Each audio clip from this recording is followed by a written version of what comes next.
Most people treat Aperture like a simple camera setting. It is not. It's the moment you decide what stays sharp in your images and what fades into silence. As I prepare to leave Canada, this question keeps rising. What deserves my focus right now? What can finally soften? Big transitions create noise. Clarity becomes rare. Aperture offers a way to bring it all back into focus. I'm at the beginning of a major life change, location change, and early retirement. Stepping into a quieter chapter of life with more intention and more room to breathe. It feels right to begin this journey at the very beginning, like my photography, with the very basics. Before we move into deeper concepts, I want to start with the fundamentals. Aperture priority mode.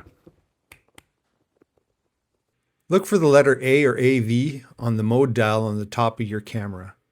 When you turn the dial to that mode, the camera manages the shutter speed for you. This allows you to choose the aperture or how much of your image you want to remain in focus. This one decision shapes the entire mood of your image. It decides what stays sharp and what gently fades.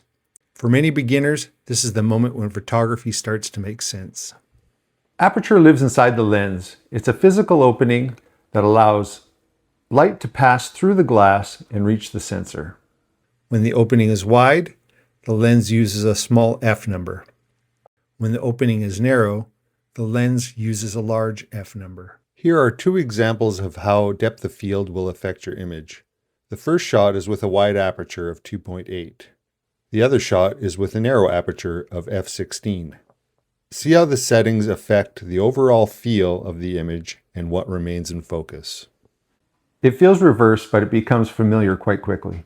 Simply put, the small number means big opening. Large number means small opening. This relationship controls how much of the world appears sharp. It shapes brightness, it shapes blur, it shapes mood. This one idea can change the entire look and feeling of your photograph.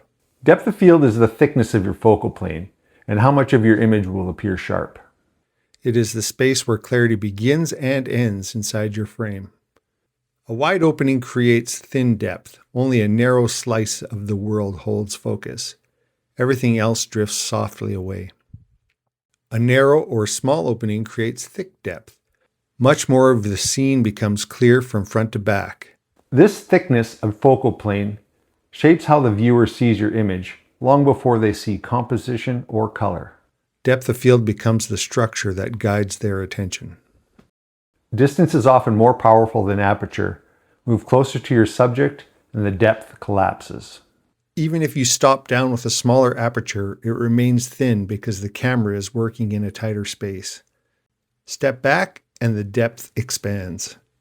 Even with a wide opening, you'll see more of the scene that falls into focus. It's a reminder that space between you and your subject carries real influence. Aperture, distance, and focal length. All three shape the image, but distance usually decides the final outcome. Aperture also controls brightness. Open wide, and the image brightens because more light reaches the sensor. Close down, and the image darkens as the opening narrows. In aperture priority mode, the camera will adjust the shutter speed for you, yet you'll still feel a shift in how the scene responds to light. It will also affect the amount of time the scene is exposed for, which could create blur in your images. Brightness shapes mood. Brightness shapes how the moment feels. It can soften a scene or make it more intense. Understanding this gives you a deeper control over the emotional feel of your image. Aperture also is a choice between isolation and inclusion. Shallow depth isolates the subject. It draws the viewer into a single point of meaning and lets the rest fall away. Deep depth includes the world around the subject. It invites the viewer to explore context and understand the full story. There are moments when you narrow your focus to one essential thing, and there are moments when you step back, widen your view, and let the entire landscape of your life come into clarity. Photography reminds us that clarity is chosen, focus is chosen, depth is chosen. Every frame is a decision on what matters and what can fall away.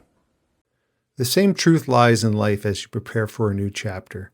You decide what stays sharp in your world. You decide what softens. This is how direction forms. This is how a new life begins. If you want to learn more about aperture and depth of field, you can explore my ebooks on my website. They walk through each technique in a clear and simple way. The link is on my channel page under ebooks. Thank you for watching and subscribe if you find value here, and we'll see you next time.